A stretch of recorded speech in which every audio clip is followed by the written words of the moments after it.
The deranged. The deranged नाम की एक कोरियन फिल्म 2012 में आई थी, जो एक थ्रिलर ड्रामा फिल्म थी। इस फिल्म का टोटल ड्यूरेशन है 1 घंटा 49 मिनट और IMDb पर फिल्म को 6.4 की रेटिंग मिली है। फिल्म को पार्क जंग वू ने डायरेक्ट किया है और मेन लीड में है म्यूंग मिन किम, जंग ही मून और डोंग वैन किम। बॉक्स ऑफिस कलेक्शन रहा है 28.4 मिलियन $। आज मैं आपको डिरेंज फिल्म के बारे में बताने जा रही हूँ। ये फिल्म एक महामारी के बारे में है। फिल्म की शुरुआत में एक लड़के जे ह्यूक को दिखाया जाता है। वह एक दवा कंपनी में काम करता है और घर पहुँचते ही वह अपने भाई को अपने परिवार के साथ देखता है, जिससे वह काफ़ी नाराज़ था क्योंकि जे ह्यूक ने उनकी सलाह पर गलत तरीके से शेयर बाज़ार में निवेश किया था और जे ह्यूक की पूरी राशि बाज़ार के नुकसान के कारण बर्बाद हो गई थी। अब उसके पास इतने पैसे भी नहीं थे कि वह अपने बेटे को उसके जन्मदिन पर गिफ्ट दे सके। जब वो अपने बच्चों को भोजन करते देखता है तो पता चलता है कि यह भोजन भी जे ह्यूक के भाई द्वारा लाया गया था, जिसका नाम जे पिल था, और पिल भी जे ह्यूक के नुकसान के लिए खुद को दोषी मानता है। तो जे पिल अपनी पत्नी के पास जाता है, जो एक डॉक्टर थी। पिल खुद भी एक जासूस था। वह अपनी पत्नी से कहता है कि वह अस्पताल की तरफ से बैंक से लोन अप्रूव करे ताकि वह अपने भाई की लाइफ ठीक कर सके। वह लड़की इस पर सोचने लगती है और वह वहाँ जाकर जे ह्यूक से मिलती है। वह उससे कहती है कि तुम्हारा भाई तुमसे बहुत प्यार करता है, उसे आपकी कितनी चिंता है, इसलिए उसने मुझे कर्ज लेने के लिए भी कहा है। लेकिन जे ह्यूक कुछ भी नहीं सुनता है और उससे कहता है कि मेरा भाई जहर की तरह है। वह जिस व्यक्ति के जीवन में आता है उसकी ज़िंदगी बर्बाद कर देता है। जे ह्यूक उस लड़की से कहता है, मैं आपको यह भी सलाह दूंगा कि उससे सावधान रहना। अगली सुबह हम देखते हैं कि एक आदमी सुबह नदी के पास टहल रहा था, जहां वह रहस्यमय चीज़ों को नोटिस करता है और अगले ही पल वो फिसल जाता है और वह नदी में गिर जाता है। जैसे ही वह विपरीत दिशा में अपना चेहरा घुमाता है, वह देखता है कि एक मृत शरीर था और इसकी हालत बहुत ख़राब थी। इसलिए वह इसके लिए पुलिस को फ़ोन करता है। पुलिस अधिकारी पिल के यहाँ पहुँचता है और वह शव को अपने कब्जे में लेकर डॉक्टर के पास जाता है और डॉक्टर उस महिला के शव को चेक करके उसको बताता है कि ये एक अनोखी और बहुत ही ख़तरनाक बीमारी से मरी है। फिर देखने में आता है कि ये बीमारी पूरे शहर में महामारी की तरह फैल गई है। पानी वाले क्षेत्र में झील और नदियों के रूप में कई डेड बॉडीज़ मिलने लगती हैं। टीवी इस खबर को प्रसारित करता है, लेकिन जे ह्यूक अभी भी बाहर जाना चाहता था, क्योंकि अगर वह ऐसा नहीं करता तो उसका मालिक उसे नौकरी से निकाल सकता है अगर वह उसकी सेवा करने नहीं जाता है। जे ह्यूक का बॉस भी रहस्यमय ढंग से व्यवहार कर रहा था। अचानक वह एक नदी में चला जाता है और उसमें कूदकर आत्महत्या कर लेता है। जे ह्यूक उसे बचाने की पूरी कोशिश करता है, लेकिन वह मर जाता है और पुलिस अधिकारी भी यहाँ पहुँच जाते हैं। अब किसी जगह पर बाथटब में इस वायरस से इन्फेक्टेड एक बॉडी मिलती है। डॉक्टरों की टीम उसको शोध के लिए लैब ले आती है। वे यहाँ उस पानी में कुछ कीड़े देखते हैं जिसके बारे में अभी तक उन्हें कोई जानकारी नहीं है। ये सभी कीड़े इस मृत शरीर के चारों ओर पानी में घूम रहे थे। फिर शोध करने पर पता चलता है पानी में कोई बीमारी नहीं है, लेकिन ये ऐसे जीव हैं जिन्हें डॉक्टर ने हॉर्स हेयर वर्म्स नाम दिया था। वे परजीवी या कीड़े इंसानों में होने वाली बीमारी के लिए जिम्मेदार हैं। वे मानव शरीर में परजीवियों की तरह निवास करते हैं और मनुष्य की बॉडी में होस्ट की तरह रहते हैं, और उनकी इंसानी बॉडी अंदर रहते हुए वो भोजन, लिक्विड और शेल्टर भी पा लेते हैं। इसका मतलब है कि वे इंसानी शरीर में रहते हैं। जब मानव शरीर में ये परजीवी पैदा होकर अपनी संख्या बढ़ा लेते हैं तो उन्हें बाहर निकलने के लिए पानी वाले क्षेत्र की आवश्यकता होती है। ये परजीवी बहुत खतरनाक होते हैं, इसीलिए ये मानव मस्तिष्क को भी संक्रमित कर देते हैं। इसलिए लोग इसके लिए पानी के लिए दौड़ पड़ते हैं और पानी में गिरने से उनकी मौत हो जाती है।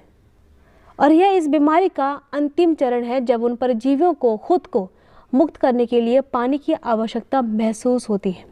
सरकार जल्द से जल्द इस महामारी के बारे में सभी को सचेत कर रही थी और इस बीमारी के लक्षण घोषित कर रही थी। इस रोग में लोगों को बहुत प्यास और भूख लगती थी, तो मनुष्य बड़ी मात्रा में भोजन ले रहे थे। वो भोजन असल में इंसान नहीं बल्कि वे परजीवी ले रहे थे। अब सरकार ने मरीजों को आइसोलेट करने के लिए लोगों को घर पर रहने की घोषणा की। सरकार यह भी घोषणा करती है कि प्रत्येक अस्पताल में शिविर की व्यवस्था है। अगर किसी को सबसे ज़्यादा प्यास और भूख लग रही है तो उस व्यक्ति को अपनी जांच करनी चाहिए। वह व्यक्ति भी निश्चित रूप से चिकित्सा शिविर में जा सकता है जो आजकल झील या नदी में गया है।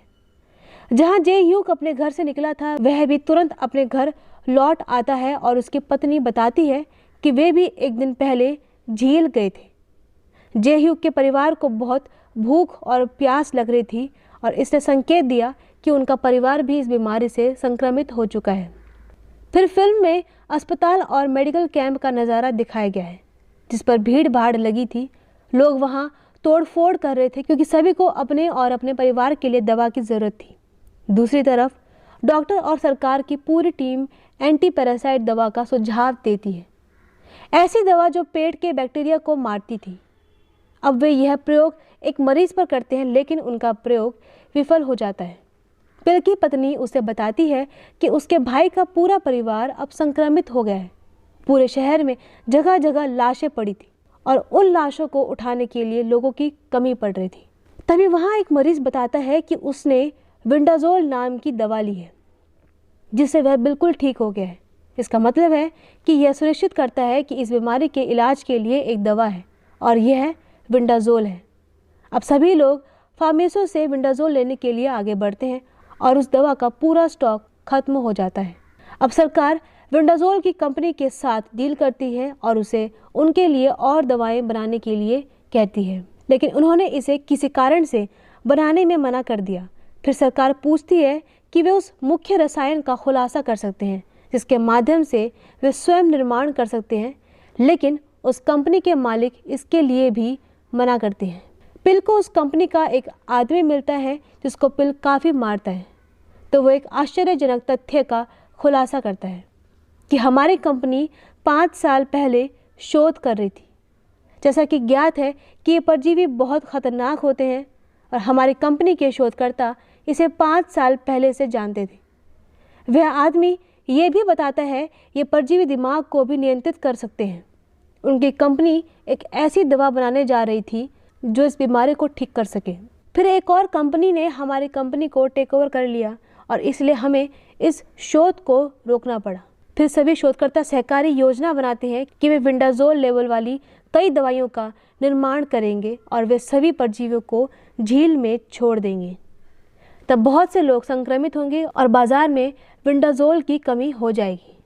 जब वे अचानक से विंडाजोल बाजार में लाएंगे तब बाजार में उनके शेयर तेज़ी से ऊपर जाएंगे। ऐसे में उनकी कंपनी फिर से स्टैंड लेने लगेगी।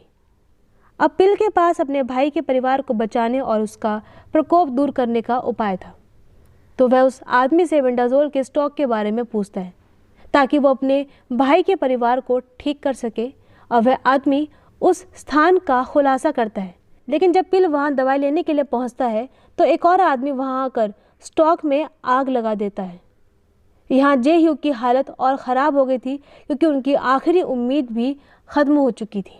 कंपनी के सीईओ स्टॉक जल जाने के कारण इस उत्पाद को उच्च दर पर सरकार को बेचते हैं, लेकिन देश के राष्ट्रपति इस पर सहमत हैं क्योंकि उनके लिए पैसा अधिक महत्वपूर्ण नहीं था बल्कि मानव जीवन अधिक महत्वपूर्ण था। इसलिए वे इस कंपनी को खरीदकर दवा विंडाजोल बनाना चाहते थे। यहाँ हम देखते हैं कि जे ह्यूक की पत्नी उसे कॉल करती है जिन्हें आइसोलेट कर दिया गया था और उन्हें पानी और खाना भी नहीं परोसा जा रहा था क्योंकि अगर वे खाना या पानी लेंगे तो उनके पेट के परजीवी काफ़ी बढ़ जाएंगे। उसकी पत्नी अपने पति को कॉल करके बताती है कि प्लीज़ जल्दी से वो दवा ले आओ, नहीं तो हम मर जाएंगे। तब पता चलता है कि वो आदमी जिसने बताया कि वह विंडाजोल लेने के बाद ठीक हो गया, असल में वह उस खेल का मास्टरमाइंड था और सभी शोधकर्ता यहाँ से चले गए थे। वे यहाँ केवल इस जगह की स्थिति जानने के लिए रुका हुआ था और अपनी कंपनी की प्रगति को देखने के लिए रुका हुआ था। पिल इस हकीकत को किसी तरह जान जाता है तो यह खबर सरकार तक भी पहुंच गई। अब उनकी सारी योजना चरमरा गई थी और सरकारी अधिकारी हकीकत जानने के बाद उस कंपनी के सीईओ को अरेस्ट कर लेते हैं और वे दवा का फॉर्मूला सभी दवा कंपनियों को सौंप देते हैं और अधिकारी दवा विंडाजोल बनाने के लिए कहते हैं। उन कंपनियों का दावा है कि इस दवा के निर्माण के लिए 1 सप्ताह का संघर्ष करना होगा, लेकिन इस दौरान कई लोगों की जान जोखिम में पड़ सकती है। जे ह्यूग यहाँ याद करता है, अगर विंडाजोल दवा यहाँ उपलब्ध नहीं है तो क्या बात है। वास्तविक दवा की कच्ची मात्रा का भी वही प्रभाव पड़ेगा जैसे विंडाजोल दवा काम करेगी। फिर वह अपने साथ बहुत से लोगों को लाता है और वह उस स्थान पर चला जाता है जहाँ वह कच्ची दवा उपलब्ध थी। इस तरह वह अपने परिवार समेत कई बच्चों को बचा लेता है और पूरे देश की स्थिति में धीरे धीरे संशोधन किया जाता है। फिल्म के अंत में यह देखा जाता है कि जे ह्यूग अपने पूरे परिवार के साथ था। वे आनंदित हो रहे थे। फिर वह अपने परिवार से कहता है कि हमें छुट्टियां बिताने के लिए कहीं और जाना चाहिए। तब उसकी पत्नी उससे पूछती है, क्या पूरी दुनिया में ऐसी कोई स्थिति नहीं है जैसे हमारे देश में है। लेकिन हम देखते हैं कि न्यूयॉर्क में भी एक ऐसी लाश पड़ी थी। वो उस लाश की तरह थी जिसे कोरिया में देखा गया था। शायद कोरिया से ये पेंडेमिक या महामारी भी वहीं शुरू हो गई थी। इसी सीन पर फिल्म पूरी हो जाती है।